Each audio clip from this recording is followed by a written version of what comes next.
Hi guys! Welcome back to my channel. So ayan, aga kami pinauwi. Actually, parang walang pasok. Pumasok lang kami. Dahil may meeting daw si boss. So nakalimutan niyang sabihin.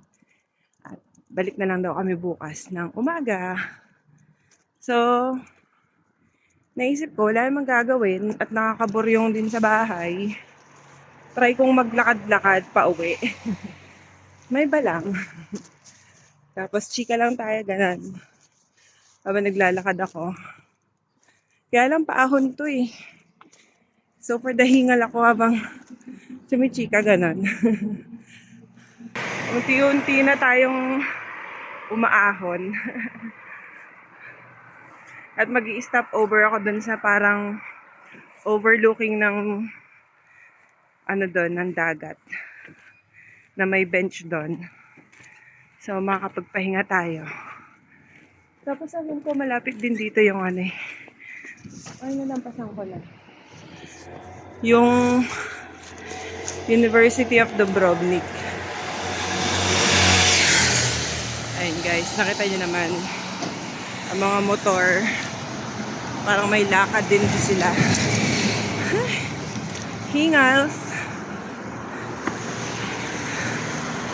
Ang sweet ng nanay ng amo ko, si Madam.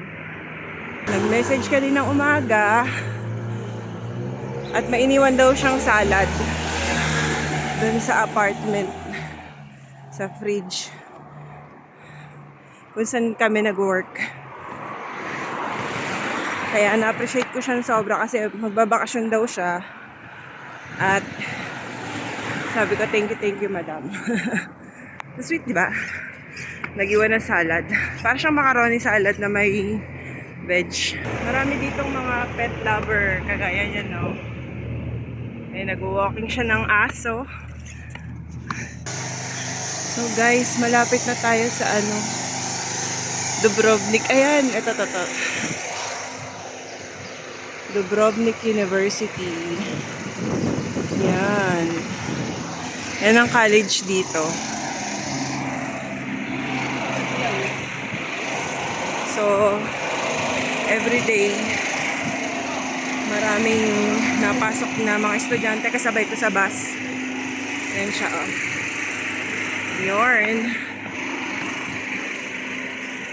Ganda, no? Para siyang castle. Ay. Ang sarap. Nakakahingal pero ang sarap. Nakaka-exercise ng puso yan. Malapit na ako.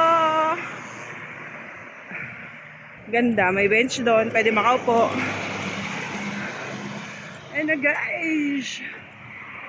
Ah, diba? Pakita ko sa inyo. Wait lang. So yun guys, nandito na tayo. Ito yung overlooking ng ano dito, dagat. Ang taas niyan, guys. Takot baka hanginin yung cellphone ko. Grabe, nakakalula.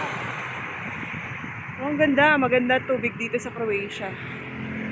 Doon tayo banda, nakakasyokot dito. Doon tayo sa may bench. Ayan.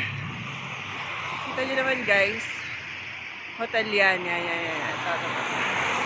Hotel yan, hotel. Lapag muna natin ng mga bitbiti yan. Diyan tayo banda. 3 bench yan, no? Pwede kayo maupo dyan. From Pili Gate ng Old Town. Nag-grocery nga pala ako ng kaunti. Cheese, hotdog. Wala, trip kong mag-spaghetti mamaya. Dahil bigla ang day off ito.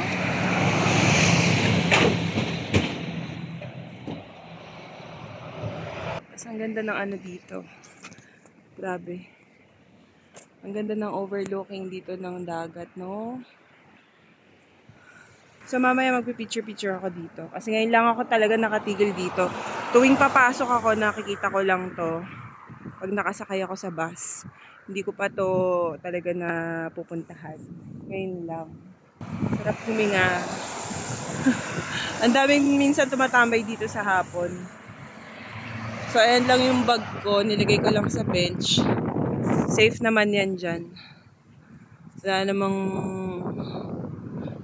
yung sabihin mong magnanakaw dito ng ng gamit. Kagaya dun sa ibang part ng Europe na iwanan mo lang yan dyan. Good luck and goodbye. Ang ganda ng dagat. Excited na nga rin ako sa summer, although magiging busy yan para sa mga workers dito or foreign workers dito sa seaside. Nilulook forward ko talaga siya kasi gusto ko mag-swimming sa beach. Kasi ngayon, imposible talagang makaswimming ka sa beach. Alam mo yon, dahil sobrang lamig. Tumambay nga lang ako saglit eh. Sobrang lamig eh. Kaninang maaga-aga, cloudy, na windy. Tapos biglang naging sunny. Ganito talaga weather dito sa sa seaside, nakakaloka. Noong February, naka-schedule kami ng general cleaning sa restaurant ng amo ko, general cleaning dun sa apartment, na paglilinisan ko talaga. So, sa mga nagtatanong po, cleaner po ako ng apartments. Yun yung parang mga Airbnb, ganon. Airbnb siya na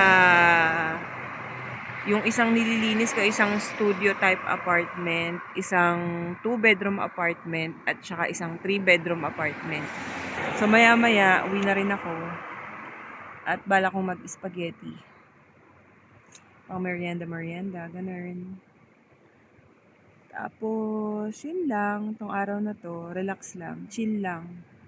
Samantalahin natin yung mga ganitong panahon. Dahil pagdating ng summer, which is yung peak season dito sa mga seaside dito sa Croatia. At that time, kapag peak season na, busy na, halos di ka na makakain or kakain ka saglit lang, kukunti na lang yung time ng pahinga, hahanap-hanapin mo to kung mga ganitong panahon. Ako, hindi rin naman ako magala na tao. Hindi ako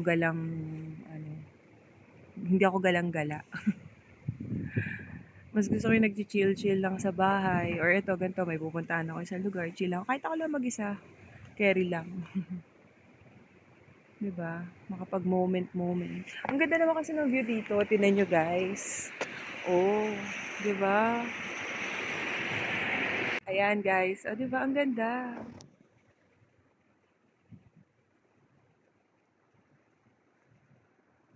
Pang thumbnail. Ang ganda ng tubig, ang ganda talaga ng dagat ng ng Croatia. Malinaw ang tubig. Kasi dito sa Dubrovnik wala silang mga yung mga falls, mga ilog. Dito talagang seaside, puro dagat, ganyan. So yun lang guys, after nito, uwi na ako. Kung nandun si Astor. Pero kanina parang wala na yung kalaro ko sa bahay, si Astor. Ang aga kinuha nung amo niya. Kasi yung amo yung owner ni Astor, meron daw silang ranch at meron daw silang 8 kabayo. So, yun yung kalaro ni Astor, 8 kabayo. Ganon. Kaya active si Astor. Yung German Shepherd na nakikita niyo na ina-upload ko, yun si Astor. Ang laki niya. At saka napaka sweet. Ayan guys. So, ayun lang. Lalakad akong pauwi. Aray ko Lord. Ayan yung mga bus dito sa city. Ganyan ang mga bus dito. Ayan guys. Mga iba't ibang yan. Iba't ibang rota. Tapos pag may card kayo dito na yung in-avail ko monthly, 46.35 euro per month. Which is parang 2,700 something sa pera natin. Unlimited na siya. Unlimited ride. Kung gusto niyo magpaikot-ikot sa city kahit saan, unlimited na siya. At kung wala naman kayong card, pwede kayong bumili dun sa sa kiosk nila ng Libertas Dubrovnik. Yung kanilang bus company dito. or public bus company in Libertas, may nabibili doon na 1.73 euro na card para sa mga one time or hindi naman laging nagbabiyahe or ang tag dito or yun, hindi masyado nagko-commute. 1.73 euro para sa mga hindi bumibili doon sa kiosk. Pwede kayo sa on the spot sa bus bumili mismo ng ticket. 2 euro. Yun, mahal talaga dito. Kumpara sa na may tram, sa city, sa Zagreb, may tram, 8.80 euro yata. Kasi yun yung nag-tram ako one time nitong 2024 na January, 0.80. Ayun lang. Ayun na, maaraw na naman guys. Ang dami mga nag-walk-walk dito. Ganda ng araw. Nakakamiss din yung araw. For the vitamin D.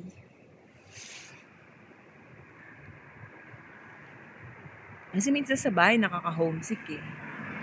Alam mo yun. Hindi naman mawawala yun. Tumatama-tama yun sa mga OFW na katulad ko. Alam ko nakaka-relate kayo. Tumatama-tama yan. May panahong ganyan sa atin na na-homesick tayo. Bigla na lang tayong iiyak. Bigla na lang tayong malulungkot. So, either pagkain or anong pagtripan natin. Ganyan. So, yun lang guys. Uwi na rin ako. Maglalakad ako. Gusto ko ang experience to. Yung paglalakad dito hanggang mula Old Town, Dubrovnik hanggang dun sa apartment ko. Kasi pag nilakad naman to parang mga nasa around 30 minutes. Exercise na rin kasi nakakatulog na rin ng mantika ng katawan eh. Yung nakahiga ka lang sa bahay pag ganitong Nakapagpahinga na naman ako, medyo nakabawi-bawi na ako ng pagod. Nung nag-open ng Fiesta.